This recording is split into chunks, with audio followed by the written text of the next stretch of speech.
ই commerce website management tutorial 12-এ আপনাদেরকে স্বাগতম। আজকের এই ভিডিওতে আমরা ই কমার্সের ফাইন্যান্সিয়াল ওভারভিউ বা অ্যাকাউন্টিং সিস্টেম সম্পর্কে জানব। এছাড়াও এই ভিডিওতে জেনারেল সেটিংসের সকল সেটিংসগুলো আমরা শিখে নিব।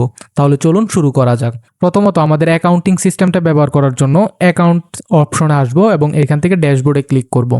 বলে রাখা ভালো, এই অ্যাকাউন্টিং সিস্টেমটার সাথে অর্ডার ম্যানেজমেন্ট বা অন্য কোনো কিছুর সম্পর্ক নাই। এটা ম্যানুয়ালি হিসাব নিকাশ রাখার জন্য একটা সিস্টেম তৈরি করা হয়েছে। সো আপনার এখানে ড্যাশবোর্ডে আসলে total income, total expense, net balance এবং সেভিংস রেট দেখাচ্ছে। এটা মূলত কাজ করে আপনার টোটাল যত টাকা ইনকাম হয়েছে সেটা এন্ট্রি দেওয়া এবং টোটাল যত টাকা এক্সপেন্স হয়েছে সেই এক্সপেন্সটা এন্ট্রি দিলে আপনার নেট ব্যালেন্স দেখায়। সো আমি যদি প্রথমে এটা এন্ট্রি করতে চাই তাহলে অ্যাকাউন্ট টাইপে যেতে হবে। অ্যাকাউন্ট টাইপে যাওয়ার পর বিভিন্ন ধরনের অ্যাকাউন্ট অ্যাড করতে হবে। যেমন আমি এখানে নগদ নামে একটা অ্যাকাউন্ট অ্যাড করছি। অ্যাড অ্যাকাউন্টে ক্লিক করলাম, আমার নগদ অ্যাকাউন্ট অ্যাড হয়ে গেছে। তার পরবর্তীতে যেটা করতে হবে অ্যাকাউন্ট পারপাস।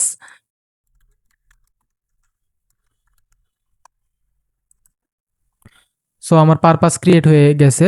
এখন আমি যদি ইনকামে যাই, সো ইনকামে যাওয়ার পর আমার total income, total expense, current balance এবং অ্যাকাউন্ট টাইপ দেখাচ্ছে। সো আমি যদি এখন একটা ইনকাম এন্ট্রি দিতে চাই, আমি অফিস রেন্ট হিসাবে যদি আমি একটা ইনকাম এন্ট্রি দিতে চাই তাহলে এন্ট্রি দিতে পারবো, এক্সপেন্স হিসাবেও দিতে পারবো। সো এটা হচ্ছে আমার মূলত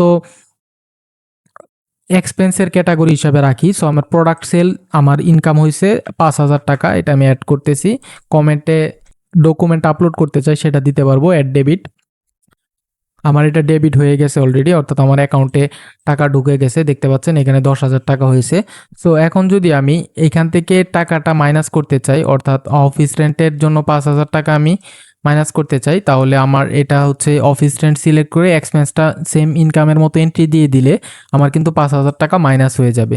এবং অ্যাকাউন্ট টাইপে আসলে আমি দেখতে পারবো আমার কোন অ্যাকাউন্টে কত টাকা আছে, এবং আমি যদি রিপোর্টে যাই বা হচ্ছে রিপোর্ট ব্যালেন্সে যাই আমার কত টাকা ইনকাম হয়েছে, কত টাকা এক্সপেন্স হয়েছে সেই সম্পর্কে কিন্তু আমি বিস্তারিত আরও তথ্য দেখতে পারবো। অর্থাৎ total income, total expense, net balance কত আছে সেই সকল কিছু আমি দেখতে পারবো। যেমন অফিস রেন্ট হিসাবে আমি 5,000 টাকা এক্সপেন্সে এন্ট্রি দিছি।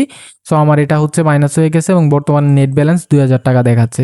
সো এটা হচ্ছে অ্যাকাউন্টিং সিস্টেম। এখানে ম্যানুয়ালি সব কিছু হয়, কোনো কিছুর সাথে এটা অটোমেশন করা নেই। তার পরবর্তীতে হচ্ছে জেনারেল সেটিংস। জেনারেল সেটিংসে মিডিয়া ম্যানেজমেন্ট থেকে আপনি লোগো, অ্যাডমিন সাইডের লোগো যেমন এইটা, ফুটারের ইমেজ, ওয়েবসাইটের ফুটারে যে ইমেজ থাকে সেটা, এবং ফ্যাব আইকন অর্থাৎ এই যে উপরের এই আইকনটা, এগুলো হচ্ছে এখান থেকে আপলোড করতে পারেন। প্রত্যেকটারই সাইজ দেওয়া আছে। তার পরবর্তীতে বেসিক ইনফরমেশনে ওয়েবসাইটের নাম, হোম পেজের টাইটেল, ফুটারের টেক্সট, আপনার অর্ডার কনফার্মেশনের সময় যে এসএমএস যাবে সেই এসএমএস, স্টোর কন্ট্যাক্টে হচ্ছে আপনার contact email address, WhatsApp number, মেসেঞ্জারের লিঙ্ক অ্যাড্রেস এবং ব্র্যান্ডিংয়ের যে কালারগুলো আছে সেই কালারগুলো আপনি এখান থেকে চেঞ্জ করতে পারবেন এবং সিলেক্ট করতে পারবেন। এছাড়াও শিপিং অ্যান্ড চেকআউটে আপনার যদি কখনো মনে হয় যে আপনি একটা কাস্টমারকে অর্ডার করার পরবর্তীতে 5 ঘন্টা বা 7 ঘন্টার জন্য অর্ডার ব্লক করতে চান, সেক্ষেত্রে এখানে আওয়ারটা উল্লেখ করে দিলে 5 ঘন্টার জন্য লিমিট হয়ে যাবে। এছাড়াও ডেলিভারি চার্জ ইনসাইড ঢাকা এবং আউটসাইড ঢাকার জন্য কত টাকা নির্ধারণ করবেন তা এখানে দিয়ে দিতে পারবেন।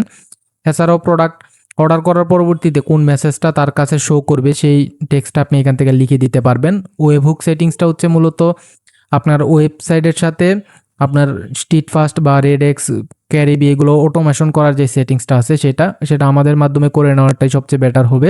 এটা হচ্ছে মূলত বেসিক ইনফরমেশন। ওয়েবসাইটের বিভিন্ন ইনফরমেশন এই জায়গা থেকে চেঞ্জ করতে পারবেন। এছাড়াও ব্যানার স্লাইডার অ্যাড করার জন্য আপনাদের এখানে ব্যানারের স্লাইডারের মাপ দেওয়া আছে, সেই অনুযায়ী যখন আপলোড করবেন হোম পেজের যে ব্যানারগুলো আছে সেই ব্যানারগুলো হচ্ছে আপলোড হয়ে যাবে। এই ব্যানারগুলো আপলোড হয়ে যাবে। ফোনের জন্য আলাদা সাইজের ব্যানার দেওয়াটাই বেটার। এছাড়াও এখান থেকে হচ্ছে যে ইনফরমেশনগুলো আছে যেমন ওয়েলকাম টু সিটি হার্ট, এখানে ফোন নাম্বার, কন্ট্যাক্ট, অ্যাবাউট আসের ইনফরমেশন এবং নিচের ইনফরমেশনগুলো আমরা বেসিক ইনফো থেকেই চেঞ্জ করব।